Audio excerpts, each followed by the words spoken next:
దిగే బాయిలు అన్నీ పోయినాయి, అన్నీ మొత్తం అయినాయి.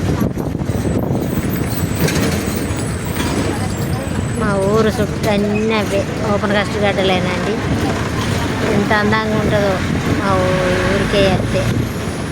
ఇంకా గడ్డల దగ్గరికి పోయి తీసేయంటే మస్తు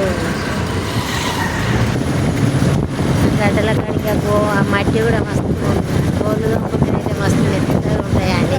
గోళ్ళు తెల్లగా అవుతాయి. అది చూడండి ఇంత శుద్ధ మట్టిలాగా ఎంత గడ్డలు పోసిండ్రు. దగ్గరికి పోయి తీసుకైతే ఇస్తుంటుంది. కానీ దగ్గరికి తీసుకుపోయేటోళ్ళు లేరు. ఏం చేద్దాం, బస్సులుండే తీసుకుంటాను. ఎవరన్నా వీలున్న వాళ్ళు దగ్గరికి వచ్చి తీసుకుంటే